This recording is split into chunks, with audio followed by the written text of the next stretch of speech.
Trauma Therapist Podcast Plus listeners can listen to episodes early and ad-free right now.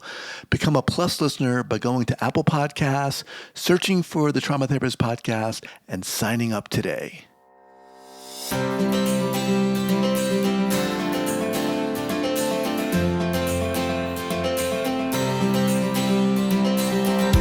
All right, welcome back to the Trauma Therapist Podcast. My name is Guy McPherson.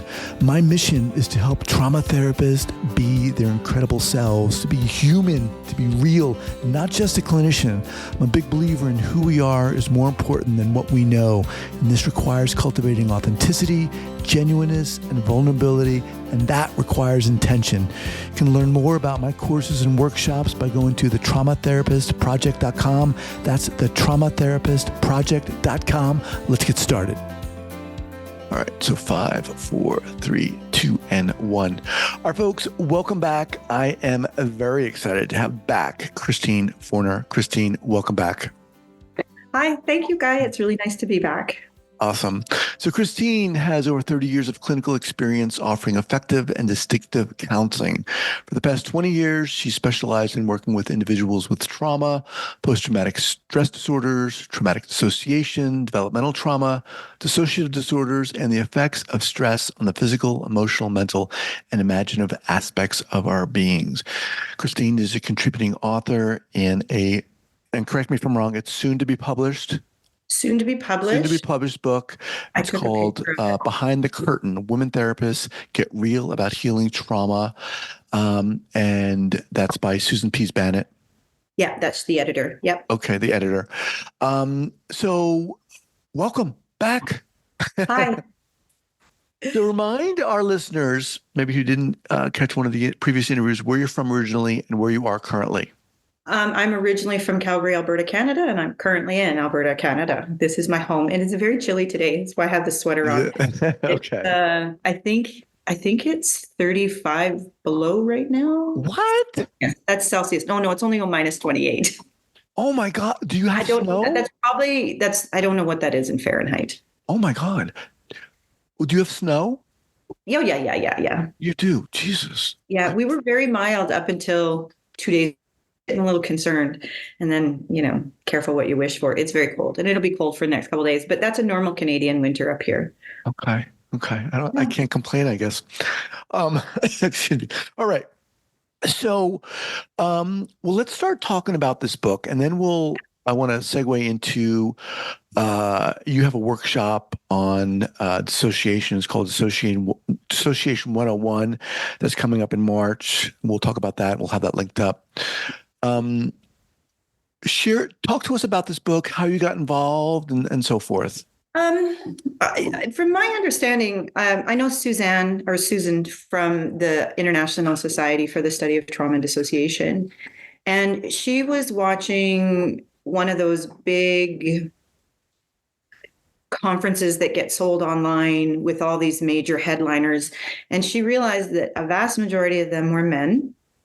And a vast majority were sort of kind of all saying the same thing. And so she reached out. Sorry for the rumbling.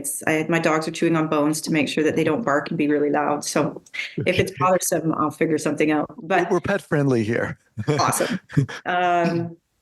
And she approached me and said that it was just really upsetting that there was no real strong feminist voice. And I was like, I'm your gal. My original training back in the 90s was a women's studies degree. So I graduated in 95. So I would have been one of the first years of people who were graduating with a women's studies degree ever, because the women's studies degrees started showing up in the mid to late 80s. And then you need 3 or 4 years to graduate. So I would have been in the class, 3rd class, 4th class, something like that. So my original training is in women's studies. And then I started specializing in dissociation. And then I started specializing in mindfulness. And I also at the time started coming up around that same time with a theory of the origin of misogyny and patriarchy that was unlike anything else, based on what I know from the field of dissociation and the field of mindfulness. And so I jumped at the opportunity to start writing out a thesis I've been developing, or a hypothesis that I've been developing. And so I wrote the chapter, I think in January 2021. So it's been like 3 years. Oh, wow. since I've written that. And I've written quite a bit more since then. I've thought this out a lot more. I've been interviewed quite a few times about this. And I think I'm really on to something. And so I remember our last conversation was right at the beginning of COVID. And you said to me, Christine, you really say things I've never heard before. And I think it's because of the weird combination of understanding dissociation, understanding mindfulness, all sitting on a foundation of feminist theory. So, yeah, it is weird, really weird. So I think we all can resonate with what Susan said regarding her observation of, these online summits, and Yeah. we see the same people. Not to take away from them, but we see the same people oftentimes. So she said a lot of them are saying the same thing, and then I want to contrast that with what you're learning. What are they saying? Well, you have very typical Bessel van der Kolk. We can never, ever, ever dismiss the contribution that man has had to the world. Much of what I've built my theory on is the information that came from him. He was talking about trauma is in the body, and that in order to heal this stuff, we really need to have safety in others. This is a theory that sort of gets shared by Porges. His polyvagal theory supports this as well. The attachment theory supports this as well. But there's never really a stopping and a pausing of talking about the misogyny of all this, of human trauma. There's never a pause and going, wait a minute, where did that come from? It's just sort of this grand global assumption that human violence is normal. And it isn't. There's not an ounce of it that is normal. It's been normalized, but neurophysiologically, neurobiologically, it isn't. That's why we experience trauma. Like if we were designed to be in this kind of world and to be raised these ways, it wouldn't bother us. So let me just pause you there. Yeah. Just so I'm clear. So you're saying that what hasn't even been taken into consideration is the misogyny, and how the effect or the impact that is having. Yes. Be more specific. Okay. Unfold that. So most people make the assumption, and it's what misogyny is defined as, is the hatred of women.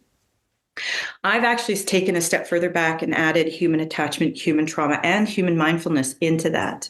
And what I actually see misogyny as is the phobia and the disdain of human nurturing. Another language is the disdain of human regulation and co-regulation and self-regulation. We don't get it, we don't understand it, and we punish it often, or in many cases, rape it and murder it when it comes really down to how common femicide is. When you really take a look at how common sexual assault is, when you take a look at how common childhood sexual abuse is, it's mind-boggling common. And we don't really ask the question, where does it come from? Mm-hmm. We just assume that it's just here and it's normal. So we don't even take a look at, okay, so misogyny, which is about 8,000 to 10,000 years old, we don't really know where it comes from. There's some theories. I have some theories, but it clearly popped up about 10,000 years ago. Renee Eisler, she wrote the book Chalice and the Blade. She does a great job of describing this historically and through archaeology and anthropology. And clearly there is something really wonky that happened 5,000 or 10,000 years ago.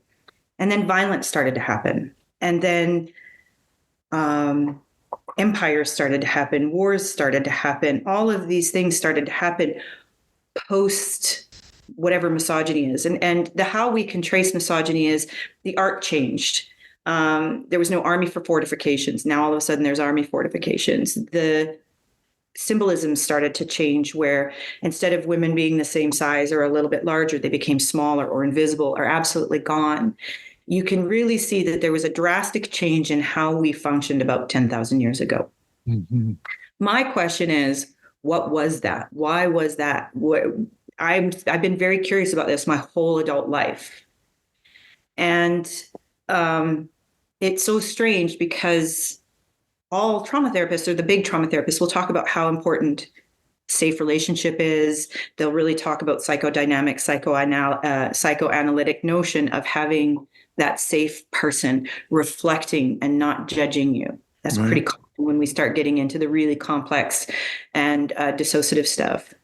So how is it that the thing that seems to heal us, this nurturing relationship, isn't talked about in psychology schools? It isn't talked about in psychiatry. It isn't considered to be anything when you consider like what CBT is.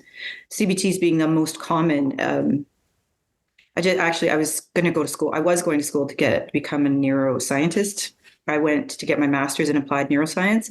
Couldn't stand it. I couldn't stand what they were teaching. It was so awful. It was so antiquated. It was all CBT, all about how thinking is so like the be all and end all of us as a species, and it isn't. Right. Especially when you start going into the world of trauma and dissociation, you start to recognize that thinking goes out the window when we start to become extremely traumatized. So, to me, I'm like, okay, so we know in the trauma world that being nurturing actually helps this stuff. Why doesn't the rest of the world know this? And I think that's because of misogyny. I think that's because there's such a disdain and phobia against human nurturing that we don't even really know what it is anymore, that we couldn't even possibly recognize how we used to be before the advent of misogyny. Mindfulness is where we start to get clues on what that would have been like.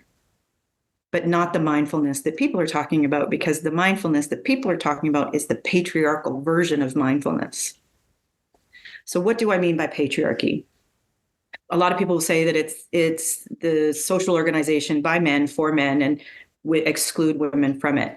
I actually think that patriarchy is better understood as a very small group of psychopaths making the world in their image. So that both men and women, most humans are not psychopathic. Right. There might be a few who are psychopathic adjacent, meaning that they have the traits, but it's not innate. It's not the brain damage that seems to happen with people who are born psychopathic. These are people who are made, right? And so that comes from a traumatic experience. That comes from a traumatic childhood. That comes from lack of nurturing. That comes from misogyny. So in a world that has been entirely traumatized, the people who do the best are the worst of us, the psychopaths. They're the ones who have made the rules. They're the ones who've made capitalism. They're the ones who've made our politics. They're the ones who've made our education systems. They're the ones who've made everything in their image. And we are all born and raised to think that that is just amazing, to be aloof and unemotional and devoid of the dependency on other people. Right? They're moving on to their second treats. And when a human is traumatized and there's no nurturing afterwards, we're going to be messed up. We're going to be emotional. We're going to be all over the place, because human trauma is pain. It's pain and suffering that is not tended to. So another thing that I like to say is that trauma isn't actually the event. Trauma is the lack of nurturing after the fact. If that nurturing comes, we're not going to be traumatized. If the nurturing doesn't come, we will be, because the body will get stuck in the active defenses that we experience as a species. So there's a paper, I can send it to you because it's open access. That'd be great. But it's basically fear and the cascade defenses. And it really talks about how different cascade defenses, active or inactive, affects everything inside of us. And a lot of the research from the field of dissociation supports this, that the brain, certain brain areas turn off. Other brain areas become hyper aroused when they're supposed to be normal. So if we go into a active state of flee, for example, the front brain structures turn off, the back brain structures turn on. So we're hyper affectively aware. We're feeling, panicking, terrified. If we go into an inactive state of dissociation, everything gets shut down. The front brain becomes hyper aroused. So we think a lot, but we don't feel. all the feeling stuff gets cut off or anesthetized by the neurochemistry and the neuroelectricity. The thalamus, which is an organ that is supposed to amalgamate our sense perceptions. So what we see, what we hear, what we feel, what we smell, all goes into a cohesive narrative. When we dissociate, that gets scattered. So what we see, what we hear gets separated.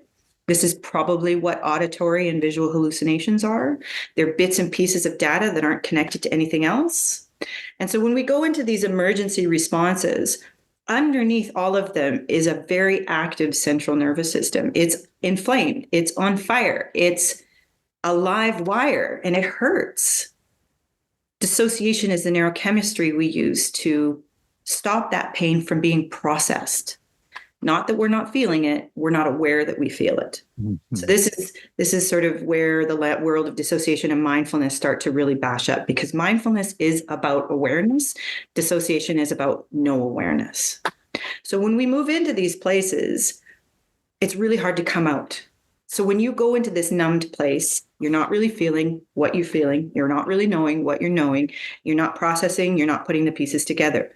When we start to heal, we start to feel. I know that sounds really corny because I know it rhymes, but the truth is when we start to heal, when our bodies innately, naturally start to try and get us out of these emergency states, we're going to start to feel things and we're going to start reacting. This has been called mental illness in our world. In a patriarchal, misogynistic world, natural responses get seen as unnatural. Mm-hmm. Because psychopathic people, they don't feel. And when they start to heal and start to feel, they go and hurt people in order to not feel. But the rest of us feel it. We start to fall apart. It gets knee buckling painful. But we get told that's wrong and bad when actually it's super healthy. What really is missing when it comes to the world of trauma is how we get people out of this beginning phase of feeling and knowing to a place of absolute resolution, the nurturing place. And that's what is missing in this world, is how we utilize our innate nurturing capacities to help people out of this. All right, let's pause here for a second. We're speaking with Christine Forner. We'll pause a second to thank our sponsors. So, Christine, this is fascinating. Every time I talk to you, I'm like, damn. This topic and subject of misogyny, how does that play into the treatment process? All of our natural ways of healing are denied, dismissed, disliked, treated as suspicious, treated as not effective, treated as bad, wrong. So it sabotages all treatment. Because we're taught to try to fix things from a psychopathic perspective, not to fix things from a nurturing, non-misogynistic, non-patriarchal perspective. And so most of the time it won't work because we're trying to get people to behave like psychopaths rather than the humans that we are. Be more specific in terms of treatment modalities or interventions. So all of cognitive behavioral therapy is the belief that you have to change. If you change your thinking, if you change your perspective, everything is going to be okay. That is undeniably false. The needs that we have, if we have been traumatized, is to be assisted in just the right way. And that's the hard part of us figuring out what is the right way, but in just the right way to assist that human to work through what the body's doing to heal. So for example, if you go into an active state of defense like flight, you're going to be flooded with neurochemistry and neuroelectricity that is powerful and strong. And this is all the PTSD, HPA axis, all that kind of stuff. The neurochemistry that gets secreted out of the body not only gets secreted in the gut and the bloodstream, it also gets secreted out of our bone marrow. So it's in our saline solution, these powerful, toxic, strong chemicals that are all about doing something to survive a near-death experience. To come out of that, that chemistry has to get out of our body. Because it's in our saline solution, right? We're not going to be able to pee or poop out these chemicals. Like if it was just in our guts, we would. If it was just in our bloodstream, we would. But it's in everything, in our skin, in our hair, it's in everything. And that has to get out. And the way that it gets out is by crying, bawling, shaking, emoting loudly, right? So what happens if you go into a therapist's office and you sit down and you start going, that's going to get shut down real quick, fast. The therapist isn't comfortable with it, Right. and the world isn't terribly comfortable with it. But that's what we need. And instead of everybody pulling and shutting it down like we are taught, changing your perspective like we are taught, what's really needed is the therapist has to move in and dial in to that person and figure out, what does this body need to feel slightly safer while it's expressing incredible wordless pain. Our job is to co-regulate that person in front of us, not to dismiss it. The way that DBT is now, I don't think this is the way Marsha Lanahan had it planned, but the way that it's been transferred now in the masses, it's all about avoidance, all about distraction. Let's distract you to not think about this. Let's get you thinking about something else. And that's avoidance. And for a lot of humans, that's reenactment, because when we were little and having these original upsets, however we were met in those upsets is how we learn to meet ourselves and how other people will meet us. So for example, you freak out like this as a kid in a very, very like coercively controlling home, or a home with a psychopath, that's going to get shut down real quick by being hit, being ignored, being punished, being shamed, all of those kind of things. So teach that person to take that neurochemistry of fight or flight and shame it ourselves. We're not teaching people how to hold space, slow down, how to ourselves become mindful to help that person work through the large emoting affect. People with dissociation, like DID, they're not very demonstrative. It's really hard to tell what's going on inside of them, because the inside is like making those sounds, but the outside is very flat. What we have to do is try to help people learn how to feel safe expressing it, so they're not going to get in trouble. That's the, like, tons of nurturing goes into this, of paying attention and attuning and being with and not getting scared, not reacting to that person's terror. So a non-misogynistic, non-patriarchal way is figuring out how this person can freak out however they want to in a safe place, where they're scaffolded, and not us immediately calling the ambulance or trying to give pills, or trying to give them pills. So are we talking about the somatic modalities we hear about? Somatic modalities are very good, but I mix my somatic modalities with something that me and 3 other women. So I know you know Lisa Danilchuk. I don't know if you know Rochelle Sharp-Larasby. I think she's been on your show before. There's another woman named Marie Damgard. So the 4 of us got together, and I was trying to describe all that I've learned about mindfulness, and that mindfulness is really actually, true mindfulness is more about secure attachment than it is about the Buddhist understanding of mindfulness. Mindfulness really is a way for one human being to understand what's happening inside the body of another human being. I think true absolute mindfulness is the language of the Homo sapien mother. And for her to be in that state all the time for her offspring, she needs to be kept safe and secure. That means food secure, environment secure, relational secure. Everything has to be secure so that she can give all her attention to her offspring. So I was talking to Lisa and Rochelle and Marie, and I was like, what can we call this? And so we're throwing around names, and Lisa goes, what about securefulness? So Lisa, Marie, Rochelle, and I came up with the word securefulness, and Lisa and I have actually written about it. And I sort of write about it now I write about it in quite a few things, that the therapist, if they're in a self-nurturing state of securefulness, that itself is going to start the healing process. Because that person's who's in front of you, their central nervous system is going to recognize that the person in front of them is safe and secure, and the dissociation is going to go away. The emergency responses are going to go away, and what's ever underneath them are going to come out seeking care. So a lot of times when we're working with clients and we notice that they're doing well, and then all of a sudden, like, they're not, and we see that as regression. My understanding of it is actually that's progression. That they're starting to feel that this is my stuff, that these are my experiences. Oh my God, I didn't know it was that bad, because dissociation makes it so that we don't know it's that bad.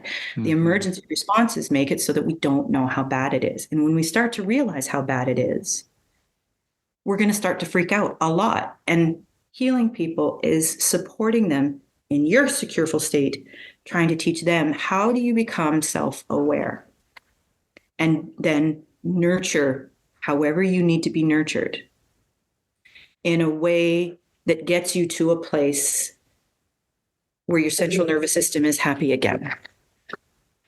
Right? The central nervous system is born and raised to be happy. It's not designed to be dysregulated. As you're speaking, I can hear the difference between a lot of what is talked about in terms of the treatment of trauma, different modalities and interventions and so forth. This is very interesting to me. So can people learn about this through writings you've done? Yeah, I can send, there's a couple articles that I can write about. Most of the writing, I've been hammering out the theory of misogyny and patriarchy from a trauma lens, which I think, like, even the most wisest of feminists, they're not trauma informed. Like, we really do not talk about dissociation like ever. And dissociation is the most common problem. It's what all children do. Everybody's dissociating, and we have to be dissociating pretty intensely in a patriarchal, misogynistic world. We have to be, because it's just, you can't be fully aware of how awful it is, especially if you don't know how to regulate that awareness. Mindfulness is one of our backup plans that helps us regulate ourselves no matter what. But it's kind of hard to regulate yourself if you're experiencing coercive control, if you're trying to, if you're dealing with a lot of financial stress, if I can give 1,100,000 examples of how difficult it is to be in this world and be aware. So a lot of my writing is about the theory of it. Treatment is something I'm going to be teaching a lot more. I'm teaching a class in March about Dissociation 101, sort of covers the field of dissociation, why you don't know about it, and what you can do from it. And then there's going to be treatment in the afternoon. And then I think I'm going to be doing another class in June about dissociation and mindfulness. It'll be online. Both of these are a webinar.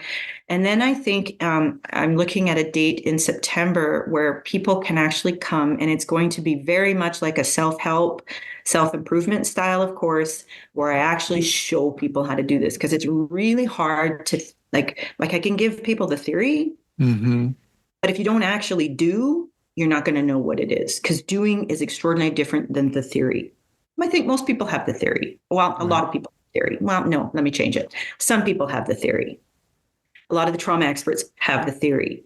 Actually helping people while you stay present and learn the language of their upset, learn what their upset is seeking and asking for, and learning how to supply those needs through a million different creative ways. Once the need is met, once that person gets that need met that the central nervous system is screaming for. So if it's, hunger, we feed. If it's thirst, we drink. If it's cold, we get warmth. If it's hot, we get cool. If it's fear, we get safety. If it's terror, we get security. So how do I offer this person the security that this fear is seeking? How do I offer this person safety that the terror is talking about? And the world of mindfulness, or the world of securefulness, really does teach the therapist how to speak the language of terror while they're safe. And for a lot of times, if somebody comes to you and they're terrified and you're feeling secure in yourself and safe in yourself, and you're curious about what's going on with them instead of getting frightened yourself, that curiosity, and with the intuition and all the other stuff that mindfulness does, is going to often give you like left field ballpark kind of answers and solutions. Like, looking at someone and you notice that their shoulders are way up high and they start to fidget, and you ask the question, do you feel kind of exposed right now? Or do you feel a little nervous right now? Which would be basic sensory motor or somatic kind of stuff. Mm-hmm. But this is adding into the nurturing state of the therapist more as the role in the therapeutic dyad than the upset of the client. So if you ask the question, you look like you're feeling nervous, it's because I can tell that they're nervous. Mm-hmm. I feel it inside of me. And then I say, okay, can we try this or that? Whatever this or that is usually depends on, do you want a pillow? Do you want to wrap up? What does it feel like would be helpful right now? And often they'll put a blanket on or a hoodie on or a pillow in front of them, which protects their body or surrounds them. And then you start asking sort of the questions, do you notice any difference? And if you get it right, the instantly the person will sort of say, yeah, I feel different. But we got to be careful, because safe isn't safe if you've never felt safe. If you've never not dissociated, all the damage and fear and pain and suffering that's dissociated tend to come flying out, which will make somebody dissociate more. As the EMDR is very well known for this. EMDR can destroy dissociative barriers. And if that person has no securefulness, no scaffolding, nothing to hold the pain and suffering, then they're just going to pop back into the emergency response. So it really is, I know I don't mean to be crass. If you understand securefulness, if you really understand what mindfulness is, if you yourself can find that state and then continue that state when you're working with clients, healing does not become complex. It's very, very, very, very, very hard, super duper counterintuitive, especially in this world, but it's not complicated. And that, you sort of give your clients the benefit of the doubt that every emotion is trying to tell you something. Our job is to figure out how to hear it instead of trying to get rid of it, trying to shame it or distract from it. Well, I feel like we just scratch the surface of what this is. So are you suggesting that the part of the treatment here requires or demands even more of the therapist? Yes. Than what we commonly know in terms of some of the somatic modalities you mentioned, sensory motor or somatic? Yeah. So when I first meet a new client, I will say things like, I'm the one with the training. I'm the one who's had years learning the language of affect, which is feelings. I'm the one that is being paid here. I'm the one doing the work. Your job is to show up. However you show up, I don't expect them to trust me, but I trust them because I trust human physiology. I trust the human central nervous system. I trust our evolutionary, the way we evolved as a species. That's what's working in the dyad between me and the client. So everything that client shows me is a language, is a form of communication. And you can't, just like how children can't children incorrectly, clients can't client incorrectly. I can therapize wrong because I know better. They don't. And I think that approaching it with this, that their emotions actually are logical instead of illogical. Somebody who's psychopathic does see emotion as illogical. Emotion, what we typically call affect, which is in our bodies, all the mechanisms for the affective circuitry, all the mechanisms for our sensory motor understanding, these things are fully developed or like nearly fully developed at birth. What we feel as adults is what we feel as infants and children. What is missing is the awareness piece. And even as adults, when we experience a fair amount of emergency cascade defenses, we can still be fairly aware of ourselves or other people. People who are psychopathic don't. They don't have self-awareness. They might know how other people work, but they don't have awareness because they don't have the capacity to do introspection, and they also don't have empathy. Both of these things give us data, tons of data about other people's experiences. And us as a species, we're supposed to take that data and assist and help people when they can't assist and help themselves, which is infancy or traumatized people. Yeah. Go ahead. I'm sorry. Yeah, no. So the therapist being in a mindful state, not the client. The client will, over time, start to become mindful if you are in this state, because that's our baseline. It's hardwired into most of us. What I'm doing is I'm trusting that person in front of me, that they're not here to mess with me, that they're not manipulating me. If any of those things are happening, that's because that person was taught to do that, not because they want to do that. I trust, everybody who comes and sees me. These are the hardest working human beings. This is all they think about. This is all they're consumed with. So ever saying somebody that you're treatment resistant is just insulting, terribly insulting, because humans are not treatment resistant. Humans don't have enough nurturing. You give that person nurturing, you meet their needs. If we had care centers that actually were designed to meet people's needs, not part of the DSM, not part of traditional psychology, not part of traditional psychiatry, that are expecting people to behave and act and look like well-functioning psychopaths. They never include all the damage that happens in the wake of someone who's psychopathic. But the ideal of being this robotic, independent, hardworking, fake it till you make it kind of person, those are all traits of psychopathy. Human beings are very emotional. We're very effectively driven. We communicate through how we feel. You learn to speak that language using securefulness. It becomes actually kind of easy. I know that sounds like, but I don't have trouble with this population. Man, there's so much here, and I'm so excited to get this out there. Is this what you wrote about in this book? There's a chapter. Yeah. I'm in the process. Like everybody else, I'm a female living in a misogynistic patriarchal world. I was in a very, very, very coercively controlling relationship for damn near 30 years. First time I met him, I saw him. And so it was hard for me to write. It was hard for me so I worked a lot to take care of my kids, take care of my 3 kids. And it's just now in my early 50s that I sort of have the space and the ability to write. So I'm starting to write more about what this is.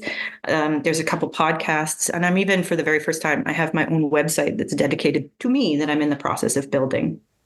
So I'm really trying to get this information out because it's common sense. Right.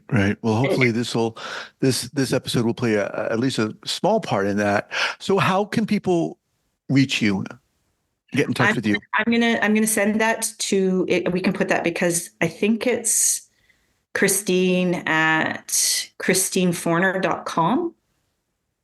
But that's a very new website, so I'll have to double check that. But I will. Okay. Yes, I have christineforner.com. I have that. Yep. Yeah. Okay. I will double check on that. Okay. And then, like I said, I'm teaching the course. I think it's March 9th online. And I'll be, all of my classes will be up on my website within the next probably 30 days. Okay. We'll have that linked up here at the show notes page at the traumatherapistpodcast.com. Christine, damn. As always, welcome back anytime. Love talking to you, and you're so friggin' inspiring. Thank you for being here. Yeah, you're welcome. You're welcome. Anytime. All right. Take care. Okay, take care. Bye-bye.